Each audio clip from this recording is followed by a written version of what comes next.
Nintendo Switch 2 มาแล้วทุกค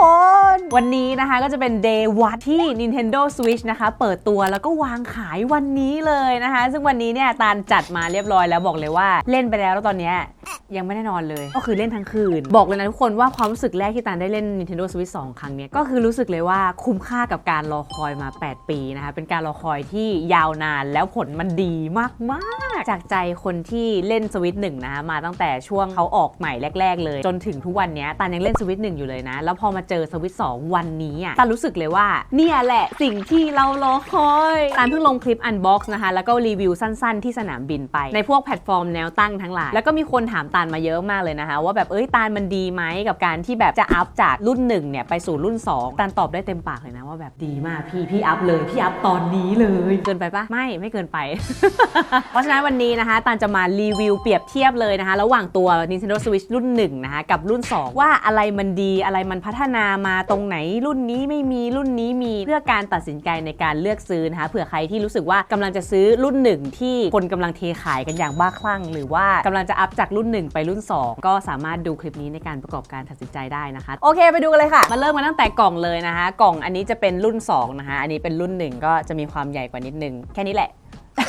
โอเคค่ะเรามาเริ่มกันที่รูปร่างภายนอกแล้วก็ฟีลลิ่งแรกที่เราจับก่อนเลยแล้วกันนะคะส่วนตัวตารู้สึกว่า Nintendo Switch รุ่น2แน่นอนแหละคือมันใหญ่กว่าแล้วเวลาจับตาคิดว่ามันถนัดมือมากกว่ารุ่น1เขาออกแบบมาให้มันใหญ่ขึ้นก็จริงแต่มันมีความกระชับมากขึ้นหลายๆคนอาจจะรู้สึกว่ามันบางกว่ารุ่น1หรือเปล่าอะไรเงี้ยแต่จริงๆแล้วทาง Nintendo บอกมาว่ามันขนาดความหนาเท่ากันนะคะอันนี้จะเป็นขนาดโดยรวมนะคะต่างกันเยอะเลยคือบางคนอาจจะชอบแบบนี้มากกว่าเพราะว่ามันมีความแบบพกพาง่ายมากกว่าอะไรแบบนี้นะคะก็จะชนะไปเรื่องของความไซส์พกพาแต่ว่าใครที่ไม่เกี่ยงเรื่องไซส์นะคะอันนี้เจ๋งกว่าค่ะสำหรับรายละเอียดรอบๆบอดี้จอนะคะที่เราเห็นได้ชัดมากเลยก็คือรุ่นที่1เนี่ยเขาจะมีรูชาร์จแบบ USB-C มาให้แค่รูเดียวนะคะแต่ว่ารุ่นที่2เนี่ยเขาจะมีมาให้ถึง2รูเลยนะคะทุกคนคือรูนึงมันจะเป็นรูชาร์จใช่ป่ะส่วนรูข้างบนน่ะเขาจะเป็นรูสำหรับเสริมอิเซสซอรี่ต่างๆเข้าไปเช่นพวกกล้องอะไรแบบนี้เราสามารถที่จะเล่นเกมไปด้วยแล้วก็แบบเพื่อนเห็นหน้าเราไปได้ด้วยอะไรแบบนี้ส่วนด้านหลังของตัวบอดี้จอนะคะโลโก้ก็จะต่างกันแหละตรงนี้ก็จะมีเลข2บวกเพิ่มเข้ามานะคะสำหรับสวิตช์รุ่นใหม่ปุ่ม power และปุ่ม volume ก็จะมีความต่างกันประมาณนี้ค่ะส่วนตำแหน่งการวางลำโพงข้างใต้นะคะก็จะมีการปรับเปลี่ยนตำแหน่งเล็กน้อยแล้วก็จะมีขนาดของรูต่างกันค่ะแล้วที่มีความใส่ใจที่เห็นได้ชัดมากเลยทุกคนก็คือเรื่องของรูระบายอากาศนะคะจริงๆมันคือรูการดูดอากาศจากข้างใต้นี่แหละแล้วก็ไปพ่นอากาศด้านบนแต่ว่าด้านใต้ตรงนี้อย่างรุ่น1เขาจะมีตะแกรงเอาไว้กันฝุ่นระดับหนึ่งนะคะแต่ว่ารุ่นที่2เนี่ยเขาจะมีตะข่ายรูๆสำหรับกันฝุ่นแล้วก็จะมีตะข่ายที่มีความละเอียดเล็กๆใส่ไว้อีกชั้นหนึ่งเพื่อกันฝุ่นได้มากกว่านั่นเองส่วนตำแหน่งก็จะมีต่างกันเล็กน้อยนะคะของสวิตช์1จะอยู่หลังเครื่องส่วนสวิตช์2จะอยู่ใต้เครื่องค่ะด้านบนนะคะก็จะเป็นรูสำหรับพ่นอากาศออกระบายความร้อนนั่นเองส่วนด้านข้างนะคะก็จะเป็นตำแหน่งที่เราเอาไว้เสียบจอยนั่นเองจะมีความต่างกันอย่างเห็นได้ชัดเลยนะคะรุ่น1เขาจะเป็นสีดำทั้ง2ด้านเลยแต่ว่ารุ่น2ก็จะมีสีบอกตำแหน่งนะคะสำหรับการใส่จอยว่าข้างนี้ใส่สีฟ้านะข้างนี้ใส่สีแดงและที่รู้สึกว่าต่างกันอย่างสิ้นเชิงสำหรับข้างหลังนะคะก็คือเรื่องของขาตั้งแบบนี้นะคะอย่างตัวสวิตช์2เนี้ยเขาจะให้มาเป็นแบบมั่นคงมากเป็นแถบยาวๆแบบนี้นะคะต่อให้เราแบบยังไงอย่างเงี้ยมันไม่หล่นอยู่แล้วนะคะแต่ถ้าเป็นตัวสวิตช์1เขาจะมีขาตั้งแค่นี้ทุกคนอันนี้คือสิ่งที่คนบ่นกันเยอะมากนะคะเพราะบางคนเขาวางกันเร็วๆแบบเนี้ยแล้วมันหล่นเนี่ยถ้าเราวางเร็วๆอันนี้เป็นปัญหาที่ Nintendo โดนด่าเยอะมากนะคะสำหรับเรื่องของขาแต่ไม่ต้องห่วงนะคะเขาไม่โดนด่าแล้วเพราะว่าอันนี้ทำมาดีมากขอบคุณนะพัฒนาสักทีสำหรับขนาดหน้าจอนะคะมีการเพิ่มมาแบบเห็นได้ชัดเลยนะคะอย่างตัวเก่าเนี่ยจะเป็น 6.2 นิ้วส่วนตัวนี้จะเป็น 7.9 นิ้วนะแล้วมันไม่ได้ต่างแค่เรื่องของขนาดนะทุกคนคือความละเอียดกับพวก refresh rate มันก็ต่างกันเยอะเหมือนกันอย่างตัวเก่าเนี่ยมันจะเป็น IPS LCD นะคะความละเอียด 720p refresh rate อยู่ที่60 Hz นะคะแต่ว่าตัว Switch 2นะคะหน้าจอเขาจะเป็นแบบ LCD Full HD HDR ซึ่งแสดงผลแสดงสีแสดงแสงได้แบบเยี่ยมกว่าตัวเก่าเยอะขึ้นมากๆแถม refresh rate ของเขาทุกคนมันไปถึง120 Hz เลยทีเดียว Oh my god แต่อันเนี้ยทุกคนอย่าเพิ่งว่าตานะเพราะว่ามันขึ้นอยู่กับเกมที่คุณโหลดมาด้วยนะคะบางเกมเขาก็จะรองรับ refresh rate ที่มันไม่ถึง120แต่ว่าเกมของ Switch 2 ที่จะออกมาใหม่ๆเงี้ยเขาจะพัฒนามาให้เป็นแบบ120 Hz อย่างแน่นอนสำหรับเรื่องของ body จอก็จะมีประมาณนี้ค่ะหลังจากที่ตาลได้ลองเล่นตัวจอเขาแล้วตาลมั่น ใจมากว่าทุกคนจะกลับไปเล่นตัวเก่าไม่ได้อีกแล้วอันนี้คือไม่ได้เวอร์จริงๆนะทุกคนนอกจากมันจะเต็มตามากๆแล้วอะความละเอียดแล้วความนวลตาของมันอะมันทำให้เราเคยชินกับภาพที่มันสวยมากอะแล้วพอเราเล่นภาพที่สวยมากแล้วเรากลับมาเล่น ไม่ได้ว่าอันนี้ไม่ดีนะแต่พออันนี้มันดีกว่าเยอะๆมันเห็นถึงความแตกต่างที่แบบ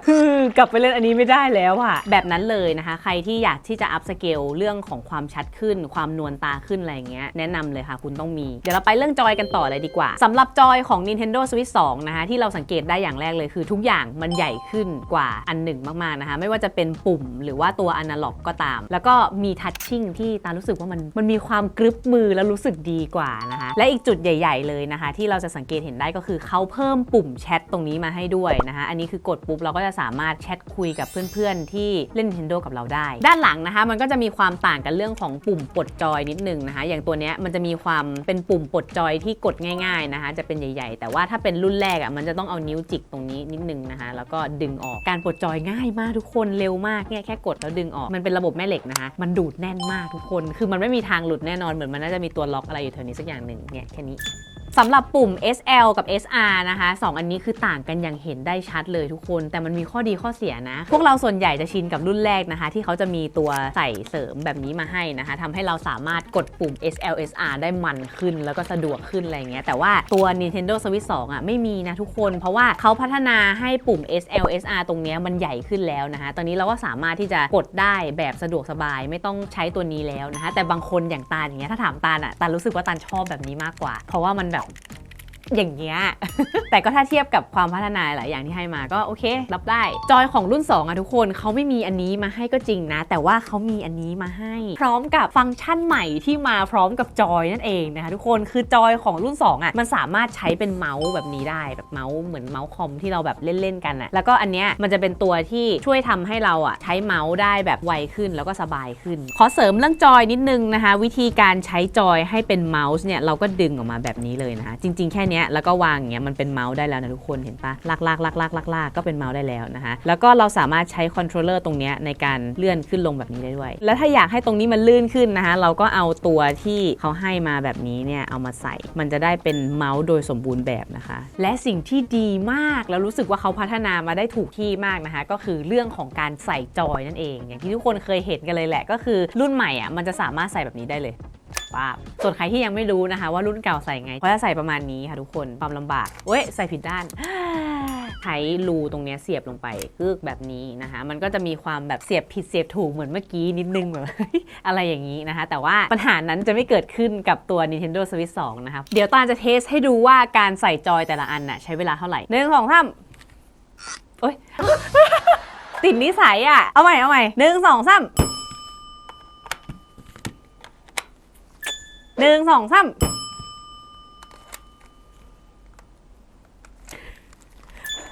เดี๋ยวตาลจะมาอธิบายเกี่ยวกับฟังก์ชันใหม่ๆที่ Nintendo Switch 2 มีมาให้นะคะขอเริ่มจากนี่ก่อนเลยค่ะทุกคนเกมแชทค่ะเป็นฟีเจอร์ใหม่ที่มีเข้ามาใน Nintendo Switch 2 ซึ่งมันจะทำให้เราเนี่ยสามารถแชทกับเพื่อนได้นะคะทั้งแบบเสียงแล้วก็แบบวิดีโอมีหลายคนบอกว่าเขาทำรูปแบบมาเหมือน Discord มากๆนะคะตรงนี้เนี่ยเราสามารถแชทเสียงพร้อมกันได้สูงสุด12 คนนะคะส่วนถ้าเป็นการแชทแบบวิดีโอนะคะจะสามารถทำได้สูงสุด4 คนในเวลาเดียวกันเลยค่ะและแม้ว่าเราจะเล่นเกมคนละเกมกับเพื่อนตอนนั้นในเวลานั้นๆนะคะเราก็ยังสามารถที่จะแชร์หน้าจอของเราให้เพื่อนๆดูได้มันมีความแบบไม่เหงาอ่ะเล่นเป็นเพื่อนกันแม้ว่าเราจะเล่นคนละเกมแล้วก็คุยกันได้อะไรแบบนี้แล้วความพิเศษมากๆเลยคือทุกคนเห็นปุ่ม C ตรงนี้ป้าที่ตันบอกไว้ตั้งแต่ตอนต้นก็คือเราอ่ะสามารถที่จะใช้ตรงนี้เข้าโหมดเกมแชทได้แบบไวๆนะคะโดยที่เราไม่ต้องหยุดเกมเลยด้วยซ้ำแล้วก็พวกระบบเสียงของการคุยก็ไม่ต้องห่วงเลยนะคะเพราะว่าไมโครโฟนที่เขาให้มาในตัวของ Nintendo Switch 2 เนี่ยมาพร้อมกับ noise cancelling นะคะสามารถช่วยตัดเสียงรบกวนระหว่างการสนทนาได้นั่นเองขั้นตอนแรกนะคะให้เรากดเข้าไปที่เกมแชทนะคะจากนั้นเขาจะมีให้เราสแกน QR code เพื่อลงทะเบียนเบอร์โทรศัพท์อะไรแบบนี้นะคะพอเราทำเสร็จเรียบร้อยแล้วมันก็จะขึ้นหน้านี้ user ของเรานะคะแล้วก็ create chat ได้เลยแต่ว่าเพื่อนตาลตอนนี้ทุกคนนะคะยังไม่มีใคร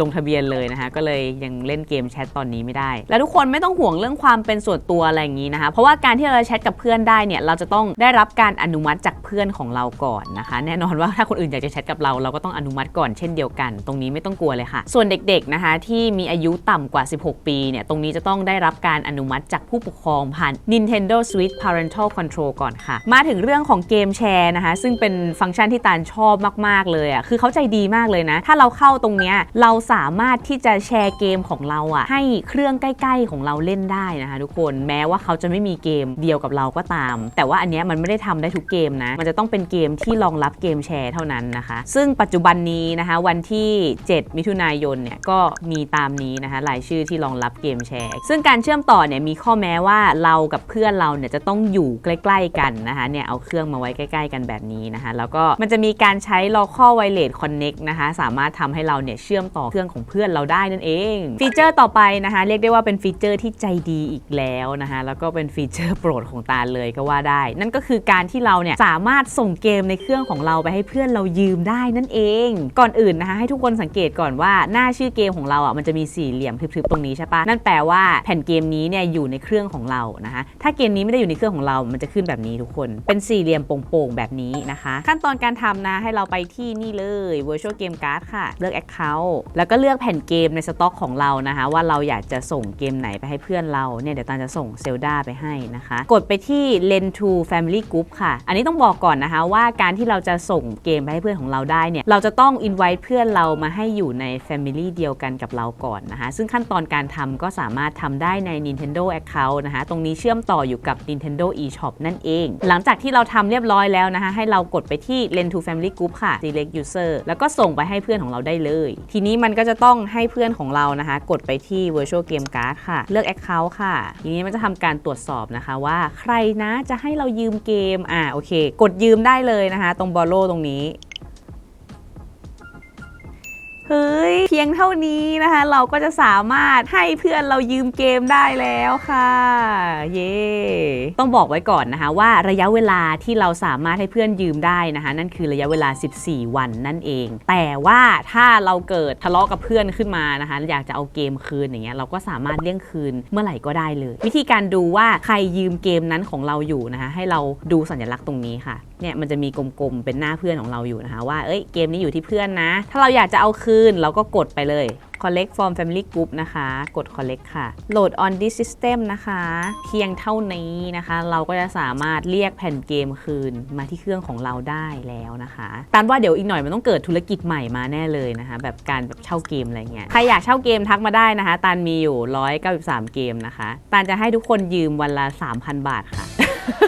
ไหนๆเราก็พูดถึงเรื่องของแผ่นเกมกันแล้วนะคะเดี๋ยวตาลจะขออธิบายแผ่นเกมที่สามารถใช้กับ Nintendo Switch รุ่นที่ 2 ได้ Nintendo รุ่น 2 นะคะสามารถใช้แผ่นเกมของรุ่น 1 ได้ทั้งหมดเลยนะคะแล้วก็สามารถใช้แผ่นเกมใหม่ที่เป็นสีแดงตรงนี้นะคะเป็นแผ่นเกมที่ผลิตขึ้นมาใหม่ซึ่งตรงนี้เนี่ยมันจะมีความละเอียดแล้วก็หน่วยความจำความละเอียดต่างๆเนี่ยจะมากกว่ารุ่นเดิมนั่นเองและมันก็จะมีแผ่นเกมพิเศษอีกแบบหนึ่งนะคะนั่นก็คือแผ่นเกมแบบคีย์การ์ดนั่นเองหน้าตามันจะเหมือนแผ่นเกมปกติเลยนะคะแต่ว่ามันจะมีรูปกุญแจความแตกต่างของมันนะคะก็คือมันจะไม่มีข้อมูลเกมอยู่ในการ์ดค่ะเราจะต้องใส่การ์ดนี้เข้าไปในเครื่องเกมของเราแล้วมันจะพาเราไปดาวน์โหลดที่ eShop นั่นเองจุดสำคัญนะคะก็คือเราต้องมีการเชื่อมต่ออินเทอร์เน็ตแล้วก็มีพื้นที่จัดเก็บเพียงพอสำหรับการดาวน์โหลดเกมในครั้งแรกค่ะสำหรับเรื่องแผ่นเกมก็จะมีประมาณนี้ค่ะบอกเลยนะคะทุกคนว่าตาลโคตรชอบลำโพงของตัว Nintendo Switch 2 อันนี้เลยคือมันสะใจมากเขาบอกว่ามันมาพร้อมกับระบบ 3D Sound นะคะโดยที่เราเนี่ยไม่ต้องใช้อุปกรณ์เซอร์ราวด์ใดๆเลยนะคะเสียงมันจะเซอร์ราวด์ได้ในตัวมันเองเลย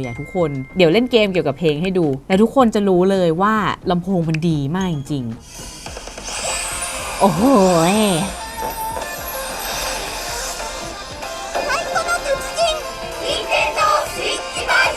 โคตรดี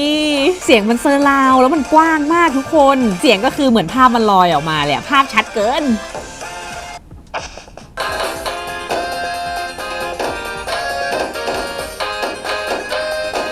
ประมาณนี้นะคะสำหรับลำโพงคือประทับใจมากจริงๆแพ็คที่ตาลซื้อมาทุกคนมันเป็นแบบบันเดิลนะคะเขาก็จะแถมตัว Mario Kart World มาให้ด้วยนะคะตรงนี้เราก็ต้องเปลี่ยน Region ของเรานะคะเป็นเซิร์ฟของฮ่องกงก่อนนะคะก่อนที่เราจะสามารถโหลดได้พอเราโหลดได้แล้วเดี๋ยวตาลจะเล่นให้ดูทุกคนบอกเลยว่ามันสนุกมาก ากทุกคน Mario Kart World คือดีมากทุกคนต้องไปโหลดมาเล่นนะซึ่งเกมนี้นะคะก็จะเป็นเกม Exclusive สำหรับ Nintendo Switch 2 เท่านั้นนะคะโหทุกคนภาพชัดมากแล้วแบบลื่นมากอะเฟรมเรทคือแบบนวลสุดๆว้ายทุกคนดีมากภาพสวยมากชอบมากเฮ้ยคือแบบพอภาพสวยแล้วลำโพงดีขึ้นน่ะมันฟินมากเลยนะตอนนี้ความละเอียดที่ทุกคนจะเห็นน่ะมันคือ60เฟรมนะคะเพราะว่ากล้องที่ตาลอัดอยู่ตอนนี้ตาลอัดแบบ60เฟรมนะคะแต่ว่าตาเนื้อของตาลตอนนี้มันเห็นอยู่ที่120เฟรมแล้วมันนวลตามากทุกคนคือแบบลื่นไหลดีสุดๆซึ่งไอ้120เฟรมอ่ะมันไม่ใช่เรื่องใหม่นะคะพวกคอม PC พวกอะไรอ่ะมันก็มีแต่ว่านี่มันคือ portable game ไงทุกคนนี่มันคือเกม handheld ที่มี120เฟรมเข้ามาอยู่ในเกมโอ้ my god สำหรับโดยรวมของตัวเครื่องก็จะมีประมาณนี้นะคะเดี๋ยวเรามาดูอุปกรณ์เสริมกันต่อเลยดีกว่าว่ามันมีอะไรที่ต่างกันบ้างเรามาดูความต่างของพาร์ทอุปกรณ์เสริมกันบ้างดีกว่าอันนี้จะเป็นกริปสำหรับจับจอยนะคะก็จะมีความต่างกันที่เรื่องของขนาดส่วนข้างหลังเนี่ยมันจะต่างกันที่ตัวสวิตช์1เนี่ยเขาจะมีรูสำหรับคล้องสายมาให้นะคะแต่ว่าตัวสวิตช์2จะไม่ได้มีการใส่จอยก็เหมือนกับใส่เครื่องเลยนะคะมีความง่ายรุ่นใหม่ก็มีความแบบรวดเร็วสะดวกสบายนะคะแบบนี้ส่วนตัวหนึ่งก็ต้องอาศัยความเคยชินในการใส่แง่งตรงนี้นิดนึงแต่ตรงก็ยังถนัดอันนี้มากกว่าอยู่นะอันนี้แล้วแต่คนค่ะแต่ถ้าถามเรื่องของ Artwork Joy อ่ะจริงๆแล้วตาลชอบ Artwork ของ Nintendo Switch รุ่น1มากกว่านะคะมันมีความแบบข้างหนึ่งแดงข้างหนึ่งน้ำเงินอะไรอย่างเงี้ยมันมีความมองลงมาจากดาวอังคารก็รู้ว่านี่คือ Nintendo Switch อะไรอย่างเงี้ยแต่ว่าอันเนี้ยมันก็จะไม่ได้มีความเอกลักษณ์เท่ากับ Nintendo Switch รุ่น1นะคะถ้าถามตาล2มันจะเน้นความเท่ความดำแบบความคูลๆอะไรแบบนี้นะคะแต่ว่าสายน่ารักอย่างเราเนี่ยต้อง Nintendo Switch รุ่น1เท่านั้นค่ะและจอยของ Nintendo Switch รุ่น1นะคะสามารถใช้กับ Nintendo Switch รุ่น2ได้นะคะแต่ว่าไม่ได้เสียบแบบนี้นะแต่ทุกคนต้องใช้เป็นแบบโหมดไร้สายอะไรเงี้ยสามารถใช้ได้ค่ะส่วนในเรื่องของด็อกต่อเข้าทีวีนะคะก็สังเกตได้ชัดเลยว่า2มันก็จะใหญ่กว่าเนาะเพราะว่าเครื่องมันใหญ่กว่าแต่ว่าที่ตาลชอบมากเลยคือมันมีความมนแบบนี้ทุกคนน่ารักมากเลยนอกจากนี้นะคะความละเอียดที่เราต่อด็อกตัวนี้เข้าทีวีรุ่น1จะมีความละเอียดอยู่ที่ 1080p นะคะส่วนรุ่น2นะความละเอียดเขาจะไปได้ถึง 4K เลยนะคะแต่ขอย้ำก่อนนะว่าเป็นเฉพาะเกมใหม่ๆนะคะหรือเป็นแค่เกมที่รองรับ 4K เท่านั้นเพราะว่าถ้าเราเล่นตัวนี้แล้วเอาเกมเก่าๆที่เป็นเวอร์ชัน1มาเล่นก็จะยังแสดงผลไม่ได้ถึงขั้น 4K นะคะเกมตอนนี้ที่มีรองรับ 4K แล้วแน่ๆนะคะก็มีแบบ Mario Kart World อะไรอย่างงี้นะคะอย่าง Zelda อย่างเงี้ยเขาจะมีแพ็คที่ทำให้เราอัพมาเล่นใน Nintendo Switch 2 ได้อย่างลื่นตามากขึ้นนะคะถ้าเราจ่ายประมาณแบบเมื่อกี้ตันเข้าไปดูประมาณ9เหรียญอะไรอย่างเงี้ยเราจ่ายเข้าไปมันก็จะมีการอัพความเร็วให้แล้วก็อัพความชัดให้ความนวลตาอะไรเงี้ยก็จะดีมากยิ่งขึ้นส่วนเกมอื่นๆที่กำลังจะมาในอนาคตนะคะก็จะรองรับ 4K เรื่อยๆค่ะสำหรับเรื่องของอะแดปเตอร์นะคะอันนี้ก็จะมีความต่างกันอยู่เพราะว่า Nintendo Switch รุ่น2เนี่ยเขาจะเป็นแบบอะแดปเตอร์รุ่นใหม่นะคะที่เราใช้สาย USB-C เสียบแบบนี้อันนี้เป็นเครื่องฮ่องกงนะทุกคนปลั๊กมันก็เลยเป็นประมาณนี้นะคะแต่ว่าอันเนี้ยเป็นเครื่องไทยอันนี้คือ Nintendo Switch รุ่น1เขาจะเป็นอะแดปเตอร์ที่ต่อสายกันแบบนี้ไว้แล้วนะคะส่วนสาย HDMI นะคะอันนี้ดูภาพลักษณ์ภายนอกก็คือเหมือนกันนะคะแต่ตาไม่รู้ว่าทางเทคนิคความละเอียดแล้วอ่ะมันมีอะไรที่ต่างกันหรือเปล่านะคะเพราะว่ามันไม่ได้มีเขียนอะไรไว้เลยอ่ะโอเคค่ะเมื่อกี้ก็จะเป็นความต่างในเรื่องของรูปลักษณ์ภายนอกการใช้งานแล้วก็พวกเรื่องอุปกรณ์อะไรอย่างนี้นะคะต่อไปเรามาดูเรื่องของสเปคที่เขาให้มากันบ้างดีกว่าอย่างแรกเรามาดูเรื่องของชิปเซตกันก่อนเลยดีกว่านะคะทั้ง Nintendo Switch 1 แล้วก็ Nintendo Switch 2 เนี่ยใช้ชิปเซตของ Nvidia ทั้งคู่เลยนะคะแต่ด้วยความที่ตัว1เนี่ยเขาออกมา8ปีแล้วเนาะมันก็จะมีความแบบโลกเรายังเก่าอยู่เลยแต่ว่าตัว Nintendo Switch 2 นะคะมาในช่วงที่โลกเราเนี่ยมี AI แล้วนั่นเองเพราะฉะนั้นตัวนี้เนี่ยเขาก็จะมีพวก DLSS นะคะหรือมันก็คือการใช้ AI ในการเพิ่มประสิทธิภาพให้มันมีความละเอียดมากยิ่งขึ้นโดยไม่ทำให้เครื่องของเราเนี่ยหนักพวกการเล่นเกมช้าลงอะไรเงี้ยมันจะไม่หนักตรงนั้นนะคะสำหรับเรื่องของ Ray Tracing นะคะก็คือเรื่องของพวกการสะท้อนน้ำในเกมพวกผิวมันอะไรต่างๆเงาต่างๆมันจะดูสมจริงมากยิ่งขึ้นนะคะพวกเกมแบบ Cyberpunk อะไรอย่างเงี้ยเราจะเห็นได้ชัดเลยโอเคค่ะเดี๋ยวตาลจะโชว์ตัวอย่างของเทคโนโลยี DLSS ที่บอกให้ดูนะคะตาลจะเลือกเกมอันนี้ก่อนเลยอันนี้มันเป็น Resident Evil นะคะซึ่งภาพ Nintendo Switch รุ่น1อ่ะมันก็จะมีความชัดประมาณหนึ่งนะคะ 720p แต่ว่าก็ไม่ได้ชัดมากอะไรขนาดนั้นเนี่ยภาพชัดๆอยู่ประมาณนี้นะคะตัดภาพไปที่เกมเดียวกันแต่ว่ามีเทคโนโลยี DLSS เพิ่มเข้ามาแล้วนะคะจะเป็นภาพแบบนี้ค่ะสังเกตได้เลยว่าภาพชัดขึ้นแบบสุดๆอ่ะแล้วก็คือรู้สึกได้เลยว่าเฟรมเรทมันแบบ ลื่นกว่าทุกคนพัฒนาขึ้นเยอะมากสำหรับเรื่องของ RAM นะคะ Nintendo Switch รุ่นที่1เนี่ยจะอยู่ที่4 กิกค่ะส่วน Nintendo Switch รุ่นที่2จะพัฒนามาอยู่ที่12 กิกส่วนเรื่องความจำภายในนะคะตัวเครื่องของ Nintendo Switch รุ่นที่1จะอยู่ที่32 กิกค่ะ Nintendo Switch รุ่นที่2จะอยู่ที่256 กิกขอเสริมเรื่องแบตเตอรี่ของตัวเครื่องนิดนึงนะคะสำหรับตัว Switch 1เนี่ยมันจะอยู่ที่ประมาณ 4,100 มิลลิแอมป์นะคะเล่นได้4 ชั่วโมงครึ่งถึง9 ชั่วโมงประมาณนี้นะคะแต่ว่าตัว Switch 2นะคะจะอยู่ที่ 5,200 มิลลิแอมป์กว่าๆนะคะเล่นได้2 ถึง 6 ชั่วโมงคือแบตมันจะหมดก่อนตัว1นะทุกคนเพราะว่าหน้าจอมันใหญ่กว่าแล้วมันก็ใช้ความละเอียดที่มากกว่าอันนี้ยังไม่รวมที่เราติดอุปกรณ์เสริมอะไรต่างๆอีกด้วยนะคะตัวนี้ก็จะมีการหมดก่อนแต่ก็ไม่เป็นไรเราก็แค่แก้ปัญหาโดยการพกที่ชาร์จแค่นั้นเองและมาถึงเรื่องของ SD card ค่ะทุกคนตรงนี้ทุกคนต้องระวังดีๆเลยนะคือ Nintendo Switch รุ่นแรกอ่ะเราสามารถใช้ micro SD card ที่มันเป็นเทคโนโลยีปัจจุบันได้แบบตามปกตินะคะสามารถเล่นได้เลยแต่ว่ารุ่นที่2เนี่ยเราจะต้องใช้ micro SD card แบบ Express นะทุกคนซึ่งอันนี้นะคะมันจะเป็น micro SD card ที่มีเทคโนโลยีใหม่ล่าสุดจริงๆมันมาตั้งแต่ช่วง2019แหละแต่ว่ามันยังแบบไม่ได้แพร่หลายอะไรขนาดนั้นนะคะ Nintendo เป็นเจ้าแรกนะคะที่ request micro SD card ตัวนี้นะคะเข้ามาใช้เป็นเจ้าแรกทำให้ตอนนี้มันหายากมากแล้วราคามันก็แรงมากเลยทุกคนเกิดการซื้อไปตุนแล้วก็รีเซลกันอย่างเมามันตันสั่ง1เทไปอะราคาคือเลย 7,000 นะทุกคนเฮ้ยไม่กล้าบอกเดี๋ยวพ่อดูอยู่สำหรับสเปคก็จะมีประมาณนี้นะคะถ้าตกหล่นตรงไหนเดี๋ยวตันจะขึ้นสเปคแบบละเอียดที่สุดเท่าที่จะหาได้ตอนนี้ไว้ตอนนี้เลยค่ะนี่ก็จะเป็นการสรุปทั้งหมดนะคะของ Nintendo Switch รุ่นที่1กับรุ่นที่2นั่นเองนะคะทุกคนคิดว่ายังไงกันบ้างคะส่วนตัวตารู้สึกว่ารุ่น2อ่ะมันก้าวกระโดดไปเยอะมากๆเลยซึ่งมันทำให้ตาแบบไม่สามารถกลับไปเล่นรุ่น1ได้อีกแล้วอ่ะส่วนตัวตานะคะตารู้สึกว่าตอนนี้ใครที่มีงบจำกัดแล้วยังไม่ได้ซีเรียสเรื่องของการแบบเล่นเกมใหม่ล่าสุดตอนนี้อะไรอย่างเงี้ยเรารอก่อนก็ได้นะคะเราสามารถที่จะมาเลือก Nintendo Switch รุ่นที่1ได้เลยเพราะว่าจริงๆตอนนี้ราคามือ2ดีมากทุกคนเมื่อกี้ตันไปเจอคือแบบ 3,000อึ้งเลยอะแล้วก็เกมที่มีในนี้คือมันเยอะมากทุกคนไม่มีทางที่จะแบบเล่นหมดอะตอนนี้แน่นอนนะคะแล้วก็ถ้าใครที่ยังไม่ได้เคยลอง Nintendo Switch รุ่นที่2อะยังไงอะรุ่นที่1อะคุณมาเจอ First Impression อะก็ดีแน่นอนนะคะเพราะว่าภาพมันชัดอยู่แล้วเสียงมันดีอยู่แล้วแต่แค่ตัวนี้มันชัดกว่าพอเราลองตัวนี้แล้วเรากลับไปเล่นตัวนี้เราก็เลยรู้สึกว่ามันแบบแย่ลงแล้วก็สิ่งหนึ่งที่ตารู้สึกว่ายังชอบมากกว่าตัวนี้คือบางทีเราอะอยากที่จะขนเครื่องที่ไม่ได้ใหญ่ขนาดนี้ไปเล่นตาก็รู้สึกว่าตัวนี้ก็ยังตอบโจทย์ในเรื่องของการพกพามากกว่าตัวนี้อยู่นะคะแต่จริงๆมันก็ไม่ได้ต่างกันเยอะอะไรขนาดนั้นนะคะแต่ก็แล้วแต่ความชอบของคนนะคะส่วนใครที่มีงบถึงนะคะแล้วก็อยากเล่นเกมที่ภาพชัดมากๆต่อออกจอได้ถึงแบบโอ้โห120 เฮิร์ตซ์ภาพเนียนตามากมีเทคโนโลยีใหม่แล้วก็พร้อมที่จะรองรับเกมใหม่ๆที่จะมาต่อจากนี้นะคะเลือก Nintendo Switch รุ่นที่2ได้เลยเพราะว่า2ตัวเนี้ยห่างกัน8ปีเพราะฉะนั้นเนี่ยซื้อตัวเนี้ยเราสามารถเล่นได้อีกยาวๆกว่า Nintendo Switch รุ่นที่3จะมาไม่รู้อีกกี่ปีแต่ว่าเราเล่นตอนนี้ไปได้ยาวๆแน่นอนนะคะซื้อไปนี้ก็จบเลยถ้าถามความคิดเห็นตันไปฝั่งนี้แบบเต็มตัวเลยค่ะคือพอได้ลองแล้วอะรู้สึกว่ามันดีมากจริงๆแล้วก็สิ่งต่างๆรายละเอียดเล็กๆน้อยๆที่เขาปรับปรุงมามันดีมากพอได้ลองแล้วรู้สึกประทับใจมากกับการที่เราได้เจอกับ Nintendo Switch รุ่นที่2ตอนนี้และนี่ก็จะเป็นทั้งหมดนะคะของการรีวิวความแตกต่างระหว่าง Nintendo Switch รุ่นที่1กับรุ่นที่2ใครชอบ1หรือ2มากกว่ากันก็พิมพ์บอกตาในคอมเมนต์ได้เลยนะคะอันนี้อยากรู้เหตุผลเหมือนกันว่าแบบชอบอะไรมากกว่ากันทำไมถึงซื้ออันนั้นทำไมถึงไม่ซื้ออันนั้นแล้วก็สุดท้ายนี้นะคะสำหรับใครที่เข้ามาดูแล้วรู้สึกว่ามีข้อมูลตรงไหนของตาที่แบบตกหล่นหรือว่ามีการพัฒนาอัปเดตแล้วอะไรเงี้ยสามารถคอมเมนต์ไว้ได้เลยนะเพราะว่าวันนี้มันเป็น Day 1เลยอะที่ Nintendo ตัวนี้เข้ามาอาจจะมีข้อมูลอะไรที่เขาอัปเดตเพิ่มเติมนะคะยังไงก็สามารถช่วยตาอัปเดตได้ผ่านคอมเมนต์เลยนะคะสำหรับวันนี้ก็มีประมาณนี้นะคะใครที่ชื่นชอบ Nintendo Switch นะคะชอบดนตรีชอบข่าวสารแกดเจ็ตต่างๆหรือว่าชอบตาลนะคะก็สามารถกด subscribe กันไว้ได้แล้วก็อย่าลืมกดกระดิ่งเพื่อไม่พลาดคลิปต่อไปของตาลด้วยนะคะแล้วเรามาเจอกันคลิปหน้าว่าจะเป็นคลิปแบบไหนเจอกันค่ะ